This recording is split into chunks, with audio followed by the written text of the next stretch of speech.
sekarang masuk ke zakat. Kemarin kita sudah bahas bahwa Ramadan ini jadi kayak tahun tutup buku. Kenapa ini tahun tutup buku? Kan zakat bisa kapan saja. Okay? Jadi tahun tutup buku karena pahala yang begitu banyak. Dan secara sosial seperti apa dampak? Kenapa harus di bulan Ramadan? Jadi memang zakat ini kan diwajibkannya di bulan Ramadan. Ya. Saya melihat zakat ini dari banyak perspektif. Yang pertama dari perspektif pemberi zakatnya, muzakinya dulu. Waktu Allah Subhanahu wa taala memerintahkan wajibkan zakat ini, Allah mengatakan khuz min amwalihim shadaqatan tutahhiruhum wa tuzakkihim biha. Ambillah dari harta mereka sedekah zakat ini yang dengan itu engkau membersihkan mereka. Ini perintahnya di tahun yang sama ya dengan puasa. Ya. Di tahun kedua Hijriah. Ya. Jadi tujuan pertama yang disebutkan oleh Allah dari syariat zakat ini itu adalah pembersihan kepada pemberi zakat. Pertama pembersihan jiwa. Pembersihan jiwa itu maksudnya adalah manusia itu punya dua sikap yang ekstrim dan salah yang berhubungan dengan uang, dengan harta. Negatif yang salah itu namanya rakus. Nah, rakus ini yang nanti mendorong orang jadi pelit. Ya kan? Di situ karena rakus itu dorongan memiliki yang berlebihan dan pelit kemudian datang membuat orang protektif. Jadi sifat bakhil itu kita mau memproteksi apa yang kita miliki. Padahal Allah ini kan sudah menjelaskan dari awal bahwa harta ini seluruhnya milik Allah Subhanahu wa taala. Ini di kita ini cuma titipan, iya kan? Jangan dipersepsi dengan cara yang salah. Iya kan? Nah, itu satu. Nah, sikap negatif yang lainnya orang adalah orang yang anti kepada harta itu. Salah persepsi juga, nggak mau berusaha, malas dan seterusnya. Ini juga salah gitu loh. Nah, sekarang karena yang memberi zakat adalah orang yang memiliki, jadi penyakit yang mau dihapus ini nih. Keserakahan dan sifat pelit. Itu yang mau dibersihkan dulu ini. Tapi sebenarnya akarnya adalah persepsi tentang kepemilikan. Ini harta cuma titipan. Gitu loh. Nah, persepsi ini yang terus-menerus kita perkuat dengan itu. Nah, itu sisi pembersihan jiwanya. Ada sisi lain adalah juga pembersihan dosa juga. Gitu loh. Kan kita nggak tahu uang ini ada bercampur-campur mungkin dengan halal, dengan yang haramnya, dengan ini semuanya, dengan zakat ini semuanya itu ada unsur pembersihannya di situ. Nah, itu sisi dari apa namanya? Dari sisi personal dari para pemberi zakat dengan ibadah Ramadan. Jadi memang menyempurnakan. Jadi waktu kita puasa kan kita menahan diri kan. Kita berhenti dari sesuatu yang halal. Iya kan? Makan, minum dan sebagainya.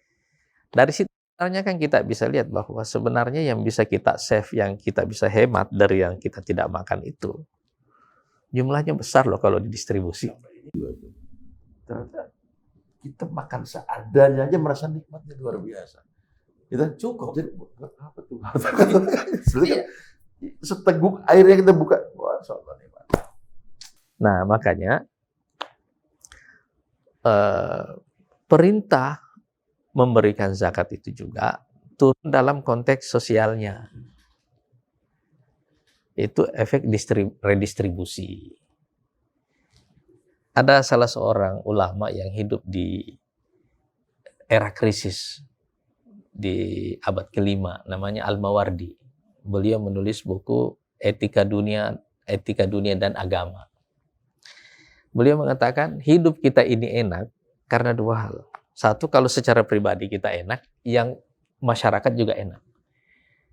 Misalnya dalam soal kesejahteraan. Jadi misalnya, kalau salah satunya tidak ada, ini tidak enak. Misalnya, masyarakat kita sejahtera semuanya, cuma kita yang miskin.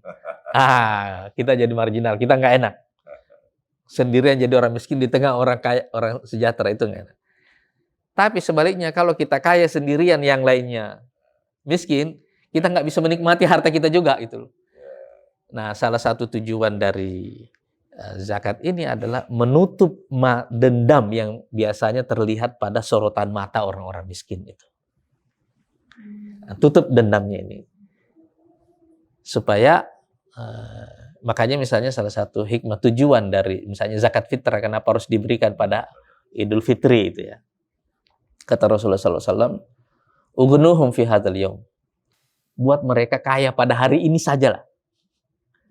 Jangan sampai mereka pergi minta-minta lagi di situ. Jangan sampai nggak bisa makan. Jangan sampai nggak bisa makan. Ini hari kegembiraan. Jangan ada yang tidak bergembira pada hari ini. Jangan sampai kita bergembira, tapi ada yang tidak bergembira. Nah, jadi sisi ini membuat kenapa zakat itu mempunyai efek sosial yang sangat besar. Nah, karena itu zakat ini juga dijelaskan pada sisi lainnya, pada sisi pemborosan. Sebab sebenarnya kita ini manusia, terutama di orang kaya ya, banyak sekali mengeluarkan hartanya untuk hal-hal yang sebenarnya tidak dia perlukan atau berlebihan.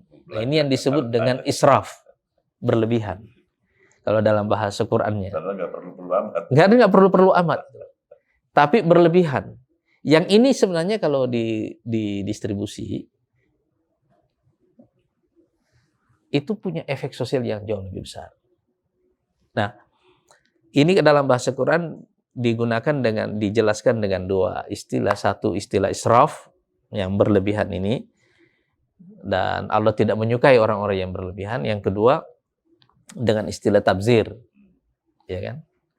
Sekarang coba kalau kita lihat, makanya perintah larangan untuk mubazir itu turun setelah perintah untuk memberikan hak-hak kepada keluarga dekat, orang miskin, orang yang dalam perjalanan, itu semuanya.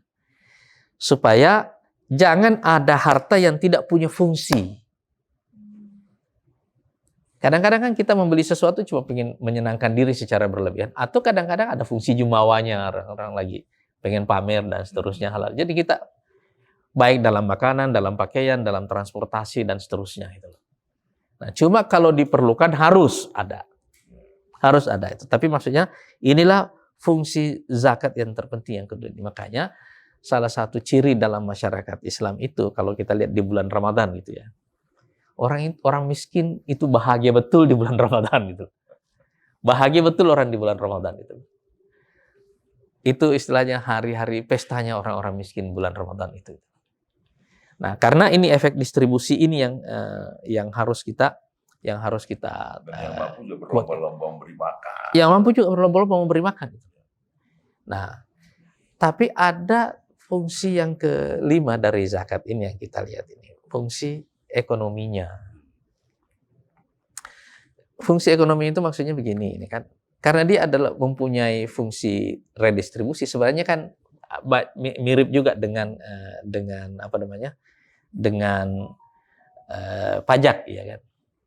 Tapi di sini ada yang mau dijelaskan oleh Islam, itu adalah bahwa kenapa yang diambil dari zakat itu tidak terlalu besar persentasenya, 2,5%, 5%, 10%, yang paling besar kan 20 kan. Karena Allah menghargai hak kepemilikan individu. Hak kepemilikan individu, orang kerja keras untuk dapat itu harta. Jadi kalau diambil, jangan sampai melukai hatinya. Jangan melukai semangat kepemilikannya. Makanya yang segitu orang, makanya kenapa? Karena pajak itu terlalu besar, orang merasa kayak harta kita kayak dirampas oleh negara. Ya kan? Gitu.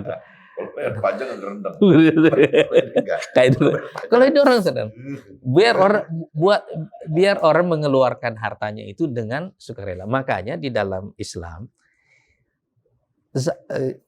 antara zakat dengan infak itu dibedakan, maksudnya yang wajib dengan yang sunnah jauh lebih besar yang sunnah daripada yang wajib, supaya orang lebih berorientasi memberikan yang sunnah gitu loh, supaya itu yang kita perbanyak di situ yang sunnah itu. Yang wajib itu supaya nggak terpaksa. Kan? Nah, yang wajib ini supaya ada fungsi yang lainnya, dan ini bagian akhir yang saya mau jelaskan. Salah satu cara orang Islam mengukur dirinya secara ekonomi, apakah dia sampai pada level muzaki atau mustahik. Itu standar kesejahteraan. Kita pemberi zakat atau penerima zakat. Nah, di dalam Islam setiap orang dianjurkan untuk menjadi pemberi zakat. Kalau pemberi zakatnya lebih banyak daripada yang menerima zakat, insya Allah orang tidak kekurangan. Yang suka jadi masalah adalah pemberi zakatnya sedikit, penerima zakatnya jauh lebih besar. Jadi Islam menganjurkan umatnya supaya sejahtera semuanya. Dan bagaimana cara yang paling bagus untuk kaya supaya bisa menjadi itu? Kata Rasulullah SAW, tis'ata asyari rizki fit tijarah. 9/10 rezeki itu ada dalam perdagangan. Bisnislah, daganglah. Karena 9/10 rezeki ada di situ. Supaya kita semuanya jadi muzaki. Iya kan? Nah, jangan jadi jangan jadi mustahik. Kita sedapat mungkin berusaha naik kelas secara ekonomi untuk sampai ke situ.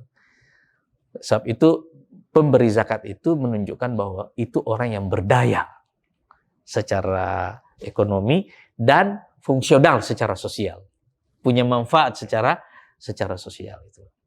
Dan ini hukum zakat yang berlangsung sepanjang zaman.